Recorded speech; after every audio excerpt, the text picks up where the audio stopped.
Hey, what's up, Vox and Hops heads? I'm Matt, the vocalist of CRISPTOPSY, and you're listening to my podcast, Vox and Hops, brought to you by Sound Talent Media, where I sit down with fellow metal musicians to talk about their lives, music, and craft beer.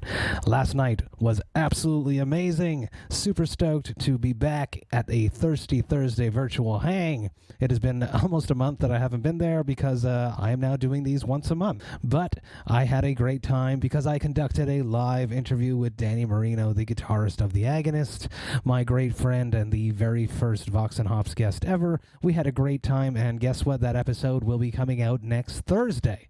When I conduct an interview at a Thirsty Thursday, that episode drops the following Thursday as an extra Vox and Hops episode for that week. Most of the questions of this interview came from the Vox and Hops Thirsty Thursday gang. It was really cool to get their input, which questions and topics they were interested in hearing about, and Danny was amazing as always. Such a blast, super stoked. Next Thursday, that episode will be dropping. It's Friday, people, and that means that tomorrow's the weekend, and I am so stoked to relax a little bit. We are already in October. That just baffles me, blows my mind. We've been going through over 6 months of COVID, but we are doing good, and we are being strong, and we are just moving forward, people. Keep it up, don't stop. On today's episode, I am with Drew Stevens, the head brewer of Kahnawake Brewing Company. This is Vox and Hops, episode 187. I warn you, what you are about to hear is very disturbing indeed.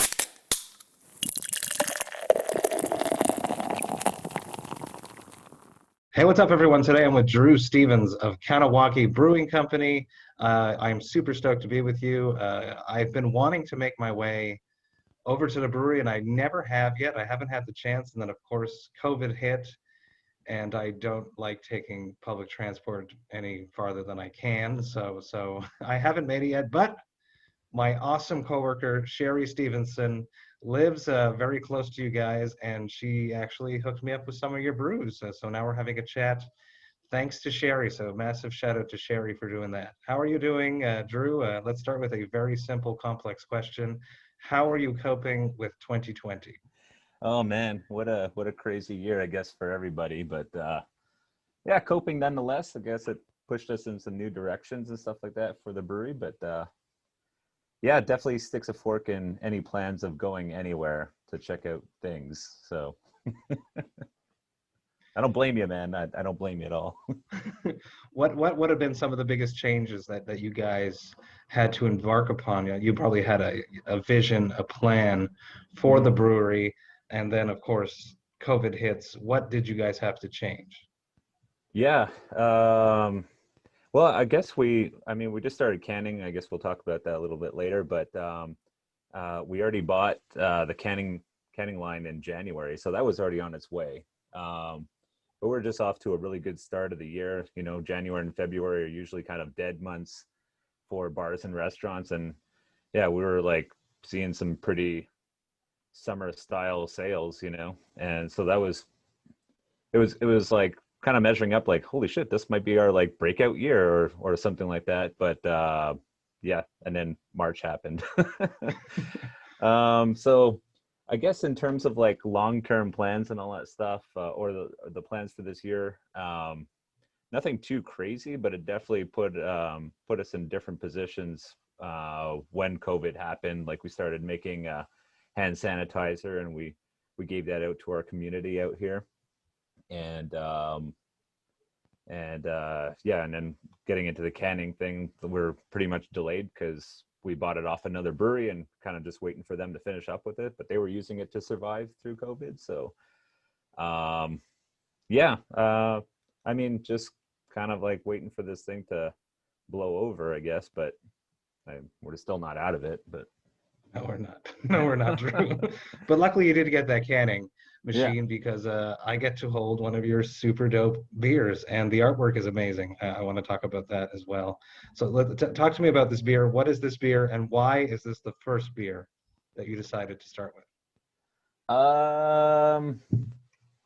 Well, I guess it's kind of Beast was our first sort of New England IPA that we came out with back in 2018, and it was kind of a big hit, surprisingly, because where we are, it's really like Bud and Bud Light territory. So but yeah, it was a big hit. And I guess it was just kind of like, we're excited to get that one out there. It also got a lot of people talking on the outside of the territory, people from Montreal and so on and so forth. So we're definitely, we wanted that beer to get out there. And we did have plans actually to release our lagered blonde ale bridge, because that's our number one seller actually. But the labels actually didn't come in time. So we're like, well, we have these ready. Let's just release that. Good. You got to be creative. You got to Yeah. juggle, and keep juggling to keep everything up in the air all at once. Well, we're just so excited to get something in cans, and we just wanted to get out there with that. We're hoping to come out with both at the same time, but especially with IPAs, you don't want them to sit around too long. So we just wanted to get them out there while they're fresh. Absolutely. And speaking about that, I'm just watching it just get older and older by the minute. So let's crack these. Yeah. Let's pour them, and let's see what the beast has in store for us. I actually got one right here myself. There you go. It's really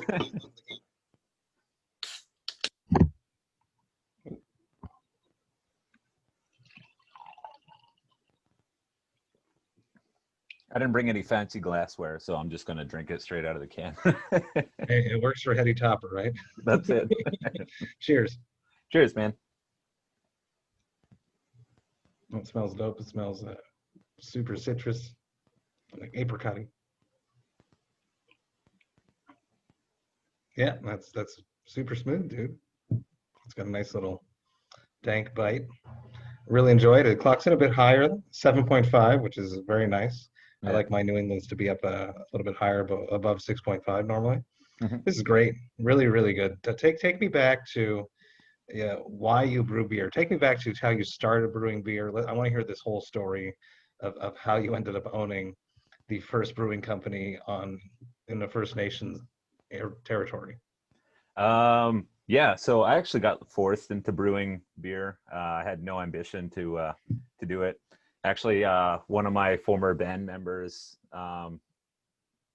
he and still best friend, he was brewing beer because he had this great idea of we're kind of victims of marketing, so we're always drinking like Coors Light or whatever was on sale, volume drinking pretty much. And he's like, I have this great idea how to get cheaper beer. I'm like, how? And he's like, we have to make it. I'm like, I'm out.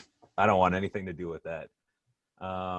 And his dad had brewed beer in like the 80s and showed him like, oh, this is how I made it. And it was like some can kit or something like that. He's like, but he's one of these guys that like you give him something and he's going to research the crap out of it until it's dead. So he did that, and he really fell down the rabbit hole of that and got all this elaborate equipment and all that stuff to brew beer. And he was trying to get me to do it for like a whole year, and I kept saying, I don't know, I have so much fun like just coming over to your house and drinking all your beer, and you're doing all the heavy lifting. So for one of my birthdays, he bought kind of like a startup kit, and kind of forced me into it. And we went out on my back deck with like a propane burner and a big pot and just mixed in all this stuff and added some yeast and yeah, that was like so much fun. Just being outside and having a couple of beers with a friend and brewing some beer and then eventually drinking that beer, but so yeah, it kind of ended up like an illness after that. Like you just start collecting all kinds of equipment, and you start like ransacking your dad's bottles that he was going to bring back to the store, and taking the labels off and doing all that. And then you buy kegs, and then I started off in a closet and ended up taking up the whole basement of my house. So wow, yeah, so then I needed to go somewhere. Partner. Yeah. A great partner. Yeah. So that was over a couple of years, and I got involved with the Montreal homebrew club called the Montrealers. Mm-hmm. Just started off in there. I started running some of their competitions like right out the gate. We're getting like submissions all over from all over Canada into our competition, and I became member at large and then president, and I was president for a few terms, and I'm still kind of involved in there as the past president. It's kind of just like a consultation role, I guess. But yeah, still kind of, remember where you came from and where you learned the most, so still keep in touch with those guys. And yeah, and then how the hell did I end up here? Oh yeah, well, I was working a 9 to 5 IT job and just miserable, just kind of jumping from place to place, and then my wife was just like, you know what, why don't you just do something that's going to make you happy? And that was, my hobby was home brewing, and I said, well, what if I do that as a job? And I left my cushy office job that I was making pretty decent money for, and cut my paycheck in half and became a brewer at one of these fancy chains called Trois Brassards. Really? Yeah. I was there for a couple of years, and then while I was there, I was taking business classes at McGill, and I knew I wanted to do something in beer. I always had the idea of starting my own business from a pretty young age, but I didn't really know in what. And then yeah, I just got in contact with some guys that they had a wine making operation on the territory, and they wanted to start making beer to complement the wine that they were selling. And yeah, mutual contact put us in contact, and it really clicked between us, and we put this whole project together. And so the three of us started that, and they actually got out of the wine business. And I guess 2 years later, here we are drinking Beast on Vox&Hops. Who would have thought? It's really amazing. It's super, super amazing to see that the stick-to-itism with a dream, and it just all ending up and lining up. Why on a reserve? What is different between having a brewery on a reserve versus having it not on a reserve?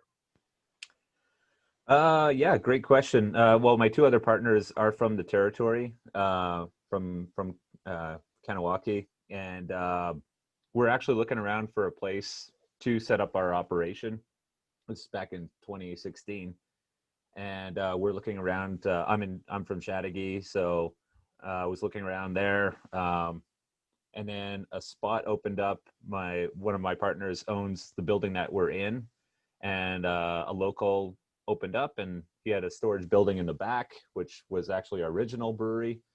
And he's like, well, we could squat here for now. And it was right along the highway, just right off the Mercier Bridge as you come down. And it was kind of a perfect spot, really, to catch those people like coming home from work and stuff. So we're like, well, let's give it a shot. We've kind of been there ever since, and I don't think we can ever get out of there, because sort of built the building around the brewing equipment now. So yeah. Are there different laws that you guys have to abide by or that you have to play with because you're on a reserve? Yeah. So the territory is actually federal, and it's pretty much self-governed for the most part. So the laws and regulations for making beer actually don't follow under the Quebec RACG stuff. In fact, there was no laws and regulations for making beer when we went to go apply for a permit that didn't exist. So wow. But the council really liked the idea. They knew that beer was a great tourism driver, and they were really kind of motivated to get some more tourism onto the territory. So we met with council. There we go. And yeah, we got hooked up with their portfolio chief of there, and the lawyers, and they have an alcohol control board as well. So we had this big roundtable discussion of, what did we want to do? And, we wanted to brew beer and we wanted to sell it at retail, but we also want to wholesale it. And we want to put it in bottles and cans and growlers. And they're like, well, what's a growler? And we had to explain what a growler was, and sell kegs. And, we wanted to have a restaurant as well. So we kind of laid all our cards out on the table of what we want to do with this business. And yeah, the lawyer that they hired actually is a gentleman from Ontario, and he was pretty well versed in wines, whiskeys, and beer actually. And he was like, I know exactly what you guys need. And he wrote all these things, and we did a couple of revisions. And a year and a half later, we finally had the laws and regulations to apply for such permit. But yeah, he was like pretty all in about it. Like we even had the ability to do some spontaneous fermentation, I think even before it was allowed in Quebec. So Very cool. Very cool. we don't do it, but we had the option to. Yeah, I've heard that if you do that, you need like a whole separate system because it just invades everything. Yeah, well, it's tricky, man. You gotta rely on nature for doing it, and it's you know, it's like making spirits, man. You gotta have the investment of time. Mhm. Yeah, I get it. Yeah. Which with a young brewery, you need to make beer to sell beer Yeah, so that you can make more beer and afford to do that. right. What breweries would have been like some iconic breweries that inspired the way that you guys run your business and how you set up your brewery? I don't really think we modeled after too many people in terms of, I mean, you know, Instagram is great because you could follow a boatload of breweries from all over the world. And we did look at like, you know, United States for a lot of inspiration and what's going on in West Canada and stuff like that. You know, Pinterest was huge for decorations and stuff like that. But in terms of the way we brew beer, I always kind of had like a more of American influence. You know, I was kind of doing those road trips down to Vermont and Massachusetts and stuff like that. But yeah, and then the great dynamic of that is probably about a year in or so, another guy joined our operation. He's brewing with us, Christoph, and he's from Czech Republic, and he has the whole European thing. So the thing that was kind of mind-blowing is the first time we brewed together was Beast, actually, and I had to explain what a hazy IPA was, and he's like, no, but people don't want to drink mud. Why would you want to keep all this mud in there? It's like, no, people, the more mud, the better, actually.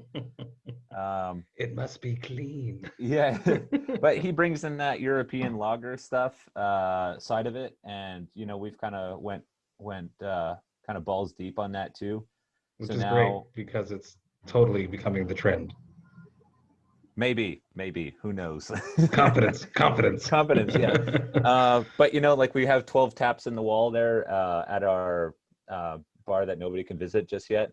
But you know, we kind of put three IPAs on tap and at least 3 lagers on tap. We might have more of one and less of the other, but then we kind of play with all the styles as well, play with the, I guess, the more seasonal stuff and things like that. So we try to keep it interesting.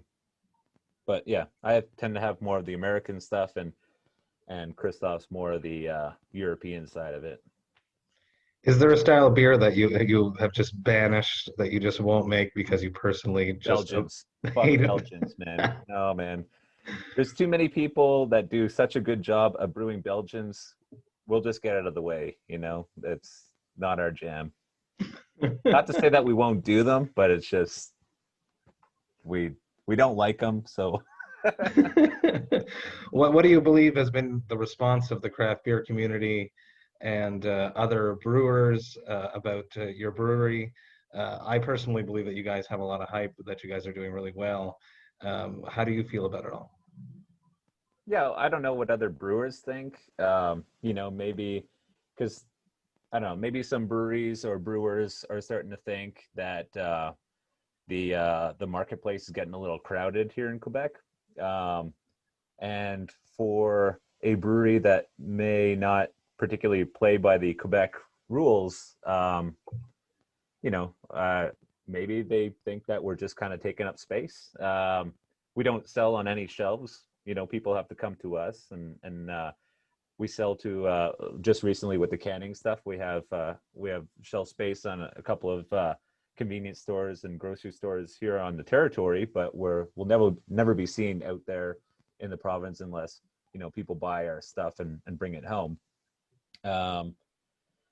So I don't know, like, if there's any hard feelings about that. For the most part, I have like a lot of friends in the brewing community, and it's always great. We do a lot of collaborations. We try to collaborate as much as possible because it's a great learning vessel. It's a great way of getting our name out there as well.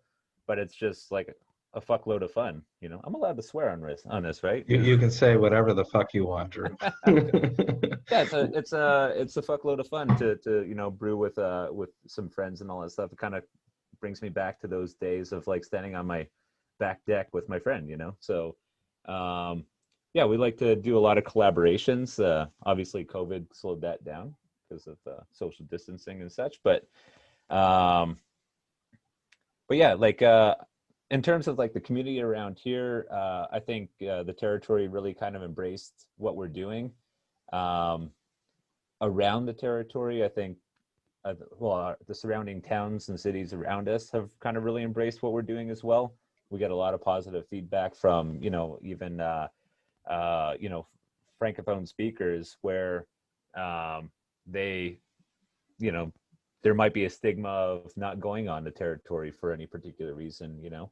So that's been great. I think for the most part, you know, we troll as much as possible on like these Facebook groups and stuff like that, just to see what people are saying, and we like to see our name pop up, and then I like to read the comments section to see if anybody's talking shit. But so far so good. Ban them. I haven't had to do the Jay and Silent Bob Strikes Back, where it's like, did you say this on that date, and you kick the shit out of them. I haven't had to do that yet. No. Rule number 1, don't read the comments. Rule number 2, never respond. I say it all the time on the podcast. Yeah. What are the limitations of getting this, let's say, in a palooza? All the limitations possible. It's basically like, might as well be moonshine at this point.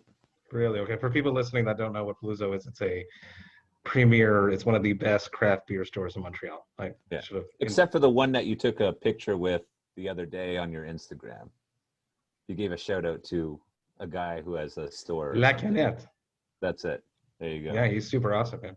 Shout out to Kevin. Yeah. So you can. I've never been, but I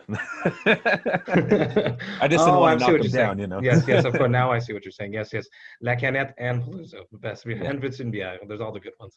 Yeah. But it's basically moonshine because it's on the territory. That's why. And the regulations are federal and not Quebec. That's why. Right. We don't have that RACG number, so. And it's impossible to get. It's not impossible, I don't think. I've already reached out to some lawyers and all that stuff to find out how that's done. But it's quite expensive dossier to open. I got it, yeah. So, you know what? You know, there's the Masorum route where you just sell out of your brewery and you can do A-OK. Bingo. Well, I mean, you know, we've seen so many breweries do it. Not just here, you know, Masorum is one that you mentioned, but, you know, we've seen it down in the States too. Not going to compare myself to like Hill Farmstead or Treehouse or anything like that, but just to say that those models do work. I mean, if we take another local example, Wood Brothers is as well. Mm-hmm. You know, people are traveling out to Alexandria, Ontario, where there's nothing except for them. So we've seen that it's a model that can work.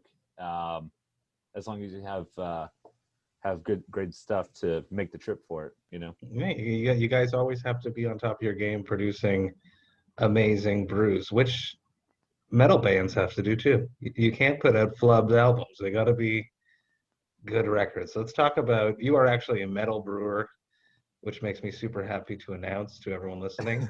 we actually played a show together. We did, yeah. Probably 10 years ago at this point. Yeah, maybe even more. You used to sing for a band called Avery's Descent. Correct, yeah. And I have a vivid memory. I was in another band, not CRISPTOPSY, not 3 Mile Scream, not the era of, but I was in a band called The Catalyst for about 1.5 years, 2 years, with my brother Mike Marino, Vox&Hops alumni, and he used to be in 3 Mile Scream. And we played a show together. I believe it was at a place called The Underground. Yeah, I couldn't even tell you where that is now. It doesn't exist anymore. Yeah. Well, that's it. Oh no, wait, I do know where that is. Yeah, yeah, okay. So tell me about being a metal brewer. Tell me about. I want to hear your metalhead story. When did you get into metal? Why did you get into metal? And do you still love metal? Okay, well, I'd like to say that I'm retired metal. Yeah, I mean, I left the band and actually, well, I was pretty much the founder of that band, and I gave it my all for about I guess 7-8 years, and but it was time to get old, man. I was going back to school at the time. I was working full time, and I knew I wanted to start something. And a few years later, like I ended up starting a brewery. So I guess it was kind of a good thing. So this was during that time the band dissolved when you started working at Trois Brasseurs and taking those classes at McGill. Even before that, Okay. like I started taking classes a little bit before I made that jump into brewing. But yeah, man, it was, like I just feel like I hate not giving something justice. And the thing is, like for the band, you got to treat it like, man, like any hobby or a sport or anything that you want to be super good at and super successful at. You got to put the time in. And like I just kind of lost my mojo for it. And I was skipping practices and not good, man. So I just, it wasn't being fair to the rest of the guys, and I just didn't feel like at 28, 29 years old it was going anywhere. Where was I going anyways with that? I don't know, but we weren't going to be anybody popular. And you never know. There's a bunch of bands from Montreal that made it, so That's true, that but always helps keep the dream going. yeah. When Well, you know, we didn't have we didn't have the we didn't have that workmanship. We didn't have the drive. Like I listen to like a YouTuber all the time, and he is constantly saying like, bands got to treat themselves like a business. Like you need to market yourself. You need to get out there. You need to make people like. It's fine if you make the best record, but if you don't, tell people that you're making the best record, well, nobody's going to buy your best record. So, well, you know what? I don't have to teach you how to do that. give this YouTuber a shout out. Who's this guy?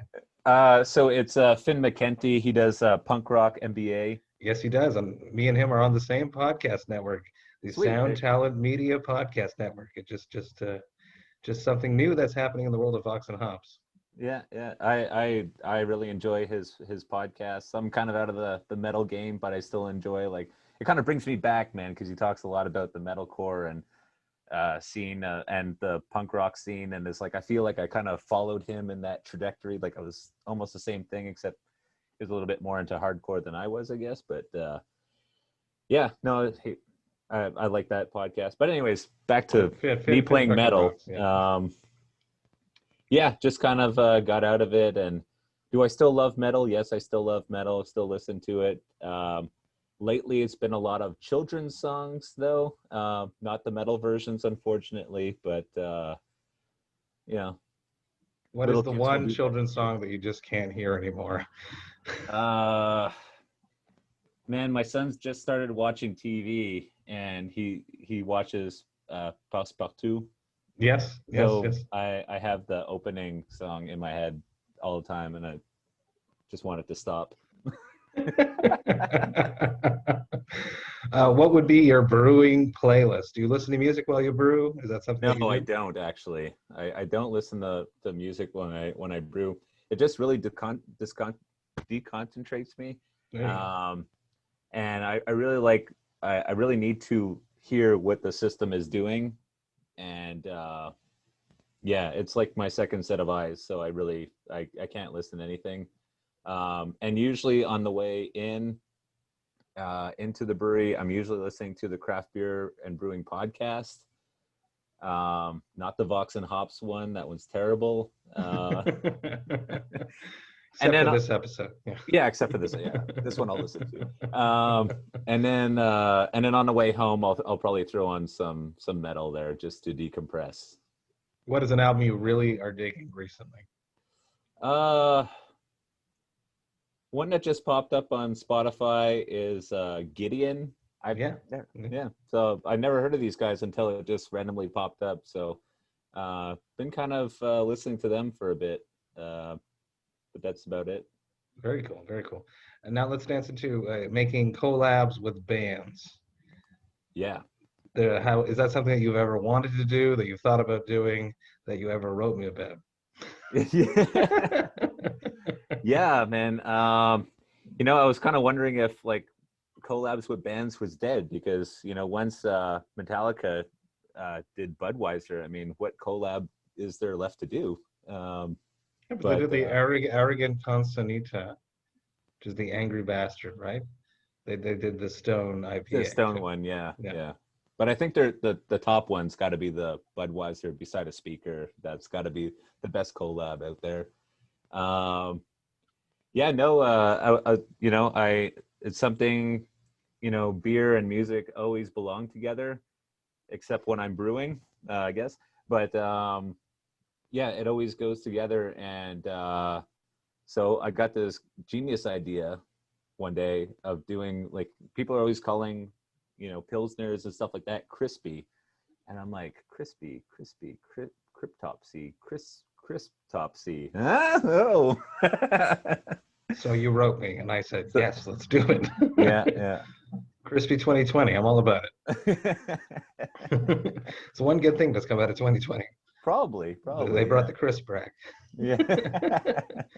So we're definitely into it. I've spoken to the boys; they're all into it. The ball's in your court, Drew. Yeah. I'll have to free up some time, but I think we could probably kick that in October or something like that. Very cool. Very, very cool. Mm-hmm. Let's just finish this up on a classic roundup question.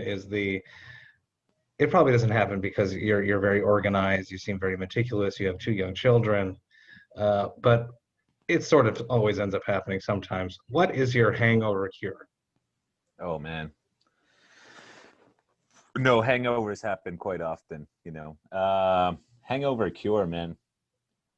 There's nothing. You just gotta suffer. I like that. I don't have a cure, man. It's suffering through it, man.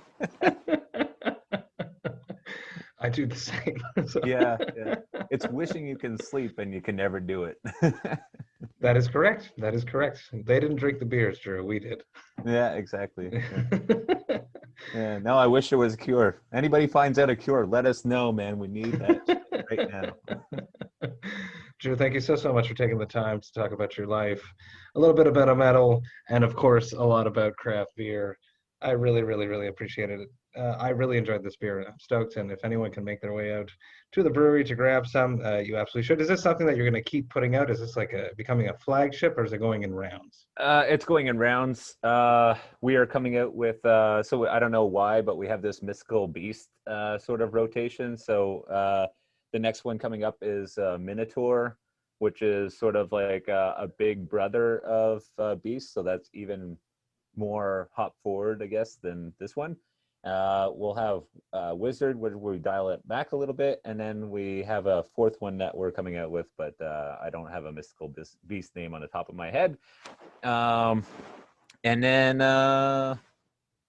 yeah, no, but look for it probably in the next month or 2. Depends how fast people buy beer, man. Go buy beer, people. Support Kahnawake Brewing Company. Drew, thank you so much. Cheers, brother. Thanks, man. Take it easy.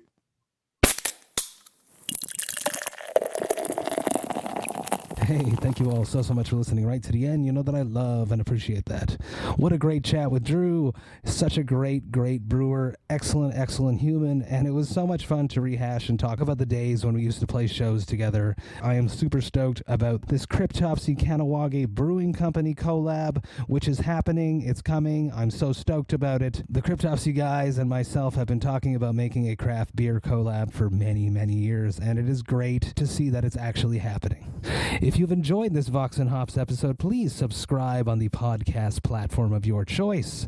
Make sure that you go and like or follow the Vox and Hops social media account so that you don't miss any episodes. This Vox and Hops episode was brought to you by Sound Talent Media. I hope that you guys have a great weekend. I will be back at you next week with 3 episodes, but until then, remember to enjoy life, metal, and craft beer. Cheers, Vox and Hops heads.